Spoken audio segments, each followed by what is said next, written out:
Metacognitive strategies for your classroom. How can you get students thinking critically about the reading you assign? In this presentation, you'll learn 4 strategies to help your students become better readers. Stop and jot, talk to the text, text in the middle, double entry journal.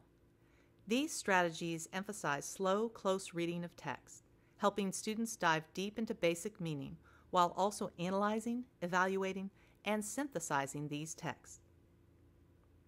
Let's try these strategies with a few different texts.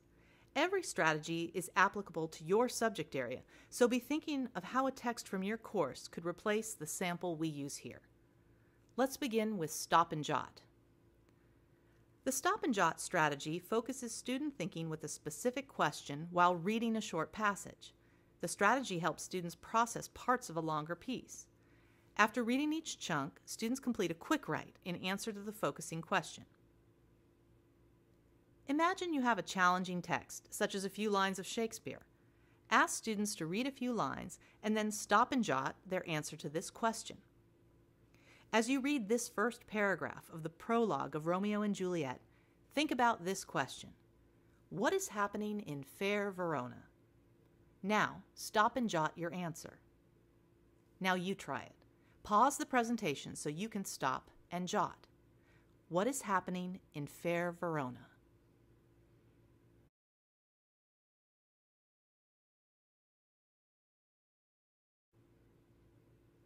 Look at what you jotted. Did your answer contain any of these words? A grudge? 2 households fighting? Bloodshed? As you read the next lines of the prologue of Romeo and Juliet, think about this question. How will the story of Romeo and Juliet end? Now stop and jot your answer. Now you try it. Pause the presentation so you can stop and jot.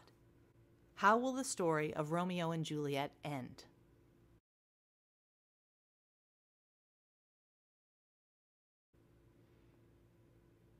What did you write? Did your answer contain any of these words? Death, suicide, end to fighting, or strife? So, how did that stop and jot strategy work for you? What challenging text would be good to chunk in your classroom to ask students to read carefully with a focusing question and then to share their answers? The talk to the text strategy coaches students to dialogue with the text. Students can write and sketch in the margins or use sticky or electronic notes.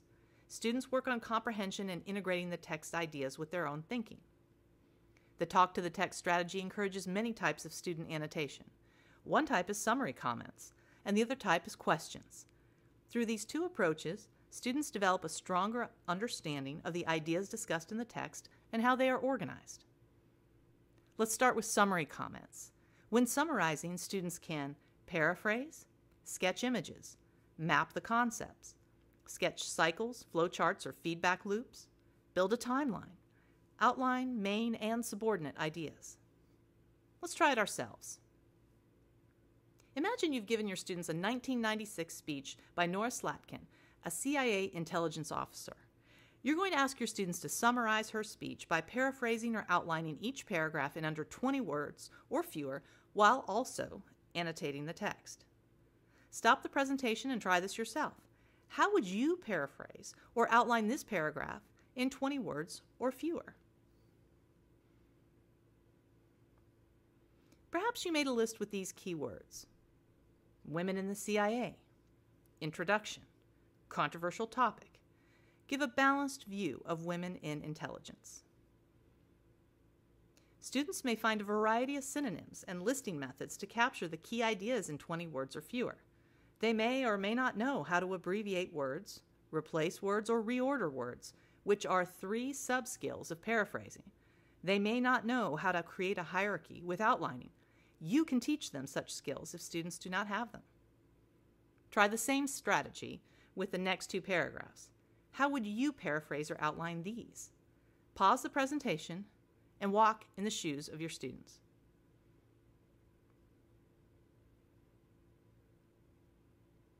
Perhaps you made a list with these keywords.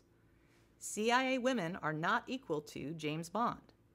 not just old white males from Ivy League universities, many women employed. You may have tried to use your own words, restating rather than copying, and tried to capture the main points.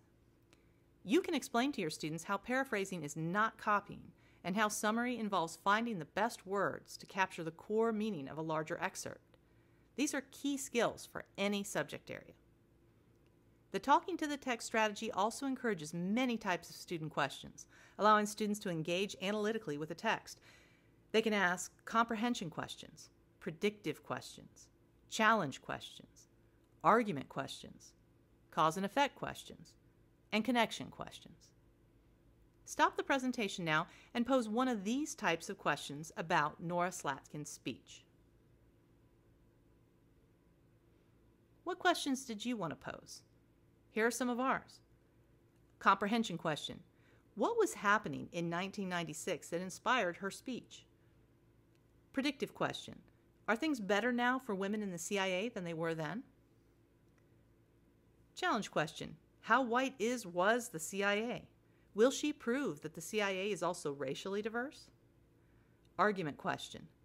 How will she prove that things are truly better for women in the CIA? Cause and effect question. What impact did her speech have? Connection question. Are there any famous CIA women that I know? How did this talk to the text strategy work for you? Do you see how a student can identify the main ideas of a text while engaging on a deeper, more personal level?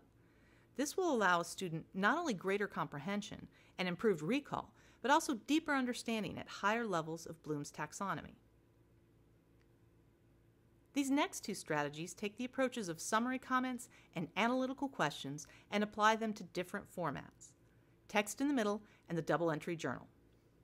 The text in the middle strategy separates student thinking in two outer columns that surround a short, well-selected piece of text. In the left-hand column, students list the key points, main ideas and subordinate ideas. In the right-hand column, students brainstorm their questions, connections, and problems with this text. You can provide focused questions in the right-hand column or leave it open-ended. The questions can be the same types as the talk to the text questions. The double-entry journal strategy allows students to record information from text, a science diagram, a picture, a data set, etc. in the left-hand column, and then show their thinking in the right-hand column. You can leave the right-hand column open-ended or provide a set of focused questions. Those questions can be the same types as the talk to the text and the text in the middle questions. Remember, understanding happens when students slow down to read carefully and don't just skim. As they practice these skills, they will pick up speed and confidence in both grasping core ideas while also trusting their ability to ask meaningful questions. Now you've seen 4 potential strategies to try in your classroom. Which of these 4 strategies seem best suited for your subject? Why? Think about ones you might use in your teaching. To get started, head to the Classroom Applications handout. It provides definitions of these strategies in detail and also shares specific classroom procedures you can adapt to your subject and your students.